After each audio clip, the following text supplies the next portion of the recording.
All right, good morning, everyone. Today, my topic is continuous improvement. As you'll notice here, Brian just added this microphone, so people on the other side can hear me clear and hear everyone out here clear. So feel free to speak in your normal voice, and everyone should be able to hear you out there. That's just an example of continuous improvement. The aggregation of marginal gains. A lot of small things over time add up, and it's part of the bigger picture. This down here. Get them out. Continuous improvement. So as you can see right here, we got our fat American and lean American. And that doesn't have overnight. So that's an example of continuous improvement. You got to chip at it every day. So when I was researching this topic, a lot of James Clear came up. He wrote this book called Atomic Habits. And it's basically parallels the idea with continuous improvement, but it kind of brings it down to a personal level. It says small habits don't add up, they compound. That's the power of atomic habits. Tiny changes, remarkable results. So you think about like an atomic bomb, goes all the way down to the bare, the atom, the building block of life, right? Right. Grateful. What are we grateful for on this Monday morning? I'm grateful for everybody that stepped up and did a video for my meeting. Proud of everybody that got out of their comfort zone to do it. I'm grateful for Tim and Lee helping me bring a dock in and a neighbor's dock. I'm grateful for my soccer team of feral cats. And, they won their first game this last weekend and they're terrible. So Did they eat the other team? it was a nice positive for us. I'm grateful because I've had quite a few jobs. I'm grateful to have a job that I actually look forward to coming to, which is something not everyone can say. You know, I'm grateful for my wife took on the lead as single mom this weekend because I was sick as a dog and useless. We'll be feeling So better. I just stood from afar and watched her deal with a screaming baby all weekend and didn't do a damn thing to help her. That's a dream. hey, that's dad's. Charles, all good. Well, I'll kind of anyone else? I'll piggyback off what Jamie was saying. I spent the past 10 years working in broadcast production. So this is a whole new environment for me in manufacturing. And it's been really cool seeing the process from start to finish, and everyone's been very helpful and answering any questions I have. Some of them might see dumb, but it's a new industry. So it's been a really cool process. And I appreciate everyone. And also when Brian switched the hours recently from 9 to 6 to 8 to 5, that extra hour in the morning, it's really nice to get that hour at home, you know. So my wife's appreciate that come home and bake dinner. And now we're going on vacation, Pacific Northwest later this week. So I'm looking forward to that. Haven't been out there. That'll be good. And also this weekend we scraped our deck. Well, actually we did it throughout the whole summer. It was a continuous improvement project. It was, we finished it this weekend. So we bought our house last year, and the previous owner was eccentric and she decided that she wanted to paint it like that. And we did some millennial gray to take over. And it was about 5 different layers of paint on here, and a whole bunch of deck boards need to be replaced. But from the beginning, rather than just hogging it out in one weekend, we just said every time we feel like it for about an hour, 20 minutes, whatever, we're just gonna pick up a sander or start scraping. And that's kind of echoes the continuous improvement. You just see something, don't tackle it all at once. You just look at it and say, every day I'm gonna make this a little bit better. So the basics is Kaizen and atomic habits. Like I said, these are parallel ideas. Quick review on Kaizen. Japanese business philosophy that emphasizes continuous improvement and involves all employees in the process. The word Kaizen translates to change, good, change for the better. Pretty straightforward. An atomic habit is a regular practice or routine that is not only small and easy to do, but also a source of incredible power, a component of the system of compound growth. So you can compare that to, say, like a 401k or Roth IRA, right? You put a little bit of money into it in your 20s, and you can watch that same dollar amount compound over the years. And then by the time you retire, you got yourself a nice nest. So don't lose steam. We're going to talk about 3 things today with continuous improvement: the person, the process, and the product. So basically, we're hot off the gate. Everyone's doing great. Morale seems high, changes are in motion. The new building's going to bring about shifts in processes and production. So maybe we might want to revisit this in about a year, but everyone's doing good right now, but you don't want to get burnt out because you'll run out of steam and we don't want that. So the typical improvement to self-improvement is to set a large goal, try to take big leaps in order to accomplish that goal, right?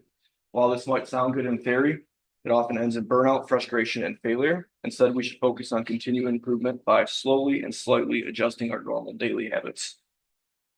So to start with, you have to improve the person. Start small, incrementally make things better. It's the aggregation of marginal gains. So I really think everyone's kind of taking that to heart here. You see a lot of examples of people doing things at home because you can't just go to work and have your personal life separate ideologies with this. You have to be consistent throughout that if you really want to get into this mindset. So in order to maximize results, you have to be fully embraced outside the workplace. So I think this weekend we had you with your garage, and then we had you with your cable management with your Xbox. It can be big things, it can be small things, but as long as you kind of keep that momentum going, it's gonna be a lot easier to implement that in the workplace. So that Atomic Habits book, it kind of talks about forming habits. It's kind of like the cycle and lean, but on a personal level, you want to make something obvious. So if you have daily and weekly habits, you want to stack your habits. So if you're already doing something, say, I'm going to implement this new thing and stack it on top of something else, right? You want to make it attractive. So if you're running or something, you might have a podcast you like, listen to that. Or if you're lifting weights at home, put on Netflix or something that kind of makes the process somewhat attractive so it's not tedious. And you want to make it easy, 2-minute rule. So again, if you're just working out or something like that, 2 minutes is better than nothing, right? So if you got some free weights at home, walk by those free weights, lift them up for 2 minutes, carry on with your day. The part about it is it's making it a habit. It's you're not even thinking about it. You just see it, you do it. And then make it satisfying, give yourself a reward. So when I was doing a deck, I'd crack a beer halfway through. Might not be poison is the best thing for, but make it satisfying. You don't want to grind yourself out too bad. So this is a continuous process. There's no finish lines. Small habits don't add up, they compound. Does anyone have examples of personal habitual improvements they would like to share? So for me, it's always the workout routine, right? So every morning I wake up at about 5 a.m. I'm usually out the door by about 5:30 and either running and or going to the gym. When I go on vacation or anything like that, you start to fall out of those habits and it makes it very hard to get back in it. They say it takes between 60 to 70 days to build a habit and it takes 6 days to break the habit. So yeah, that's one of those things where I've been very mindful in my life of making sure that I don't break that habit just because I go on vacation for a week. I've got 2 kids, so I got a lot of sippies and bottles to wash at the end of the day on top of all of our dishes when we eat food and whatnot. So I used to just save all my dishes for the end. It was stressful. I didn't like it. I tried to rush through them. So now I just do a couple every couple hours or so whenever I get some free time. So the pile isn't so big at the end of the day. One piece club. Yeah, and it could all be super simple, it's about setting yourself up for a successful next day. So even like looking at pre-work, you can make your lunch the night before, have your keys and wallet in the same spot every morning so you're not looking around at the last minute. It's really just small things adding up. Yeah. So I used to rush around in the morning, get my coffee ready, and then I realized there's an auto brew feature. So I figured out how to auto brew at 5:30 and I just set it the night before, wake up to that fresh smell of coffee and it's beautiful. Oh yeah. It just starts the day up right. Have the coffee set, have your clothes ready, whatever. It's just these small things you can do overnight that when you wake up, and it's the end goal is it's making your life easier, right? And then after a while, it doesn't become something that you have to do. It's an integrated habit that you already have. Anyone else before I move on to the next slide? Good. All right, next we're going to improve the process. So reviewing and revising Gemba docs. We'll start there. So everyone's hot out the gate. We did a lot of Gemba docs and they're all great, right? But you need to go back and revisit them because if you're making all these Gemba docs and you kind of just make them and move on, you might find that you could have done a little bit different verbiage, or you could have said something clear and more concise. Or feel free to bounce them off the idea of someone else you had, might not be as familiar with the process, and they can be like, well, this doesn't make sense, or this could be more clear, or you forgot this step here. So I think it's just, once we make the Gemba docs, it's not set and forget, it's go back, revisit it, and continue on. And then question the process. If something happens that doesn't make sense, we have daily morning meetings and think tanks, so this is a good opportunity. And even just a comparison to like my last job, it was quite corporate. So, you know, we didn't have the opportunity to speak and engage with each other. So this is pretty cool that everyone can kind of, you know, if something's bugging you, or if there's a process that doesn't make sense, you have the floor and you can speak your mind. So that's pretty cool. And identifying waste and fixing what bugs you. So Brian here identified some waste with the Kamishibai board with the engineers. They were his waste in motion. So he did a digital board and used a Raspberry Pi so everyone can update it from their computer. So that's an example of improvement is the Kamishibai board, and then continuous improvement is I'm going to make it digital and electronic and it shows up in real time. Alex cleaned up this bandsaw table, but it's right here. It says, but it's a start nonetheless. That's kind of the essence of the continuous improvement. He started and he's acknowledging that there's a ways to go here, but we're starting it. So it's that mindset. It's not before and after, it's before, now, and later, right?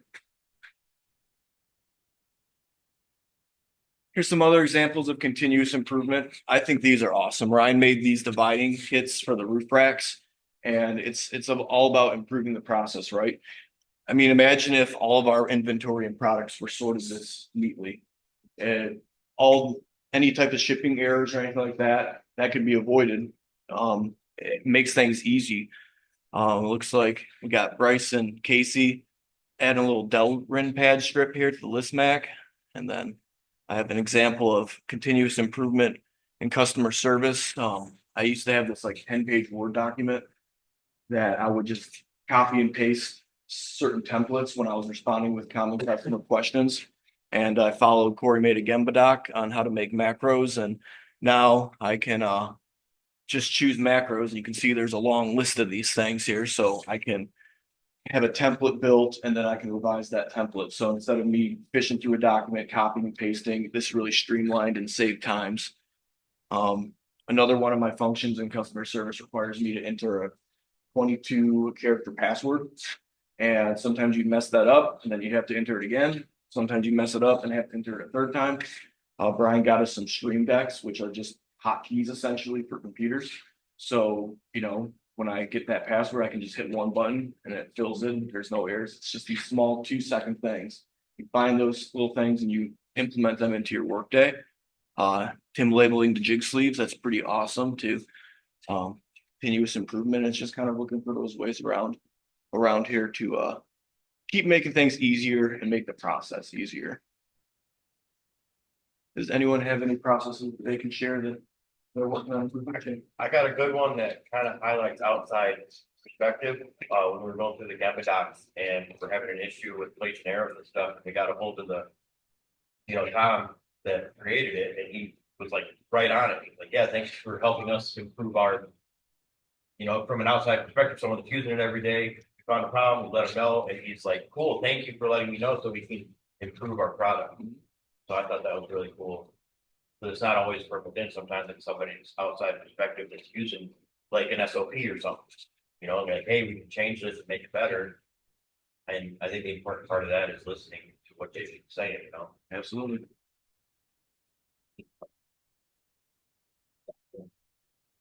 Processes are perfect. Yeah, docket's going to be a big one we're working on. I know some of you have probably heard the term. One of the complaints, probably the first from the fabricators, is the time, similar to your password. It takes a long time for you guys all to log in, log each other out of Epicor just so you can select a job, clock out of it. The function takes 5 seconds, but you have to spend 2 minutes logging in and out.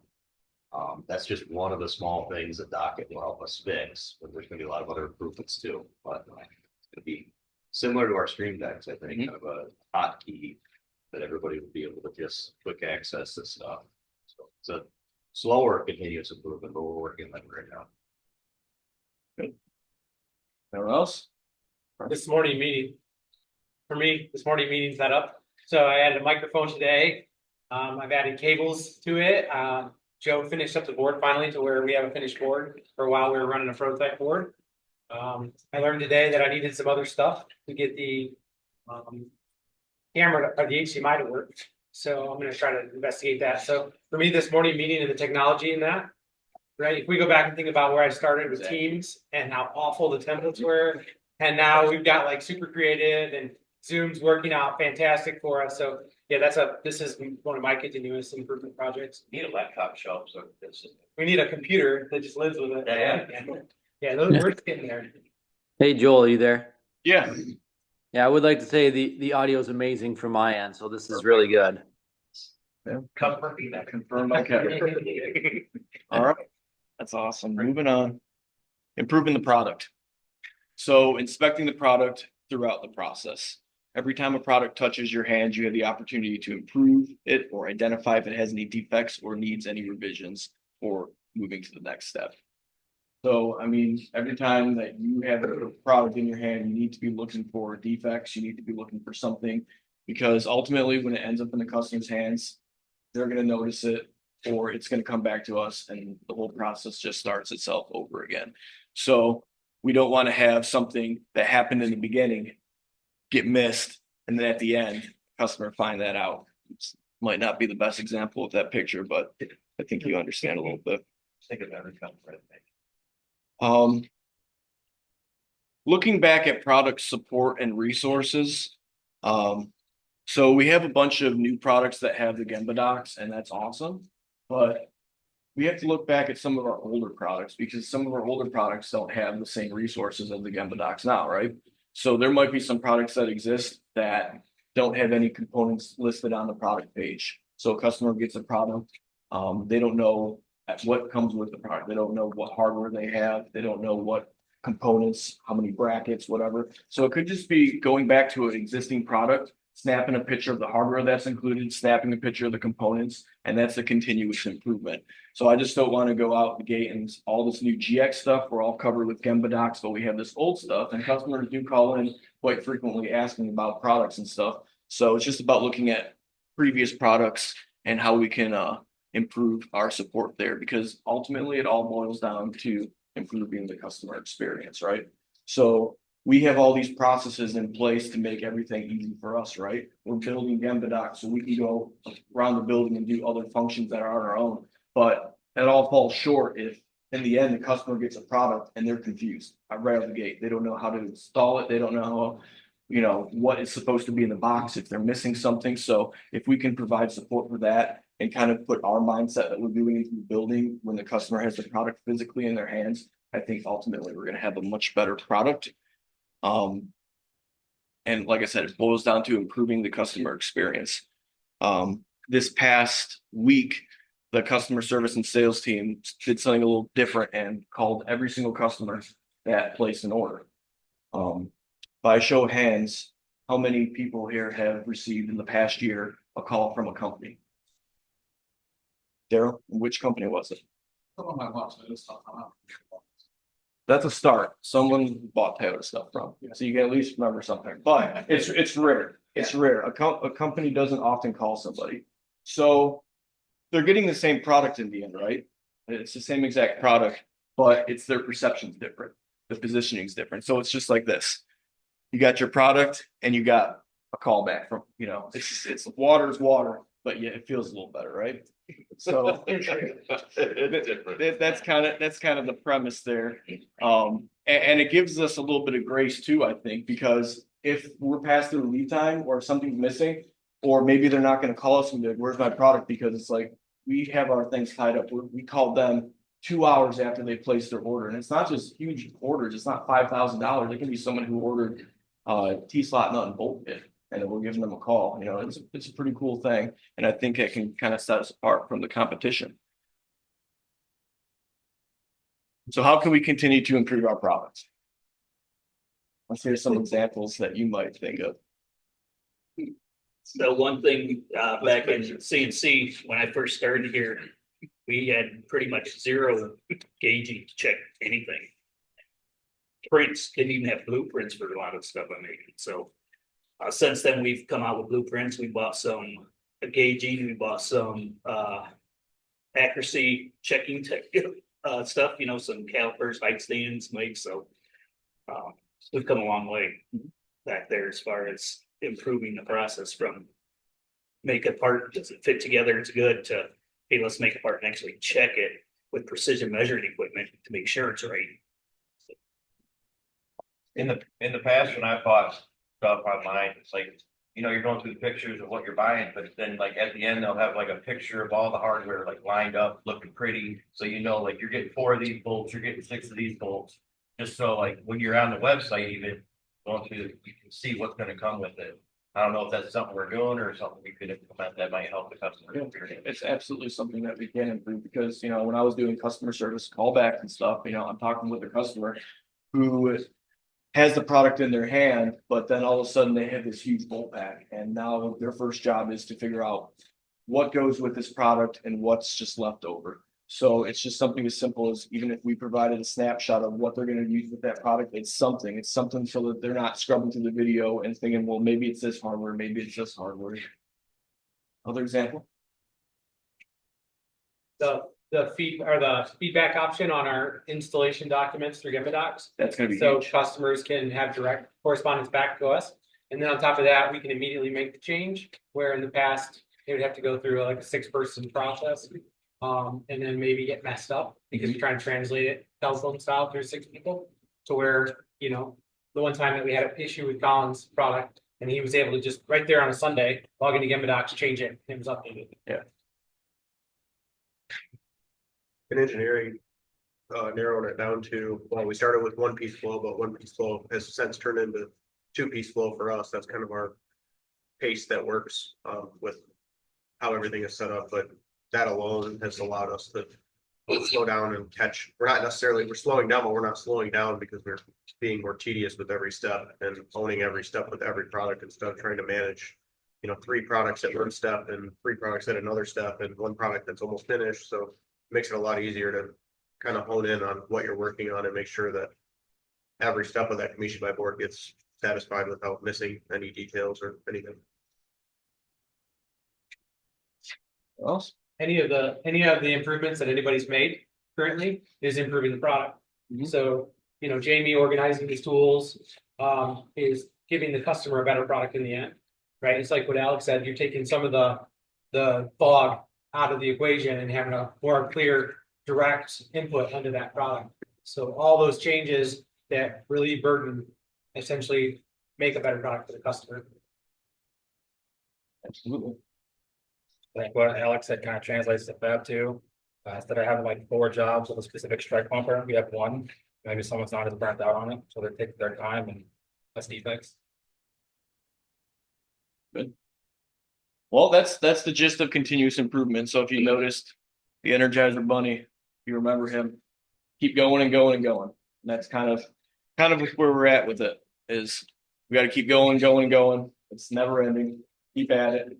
Doing great, but don't lose steam. Any questions or comments? Joel, this was exceptional. Like, Thank this is a great presentation. Yeah, Very good. Yeah. Well, that'll do it. And we're not gonna forget, that's not the last meeting. We got Morgan tomorrow and then Pete on Wednesday. And also, don't forget, production. Head to your department for a quick on-target meeting. Thanks, Joel.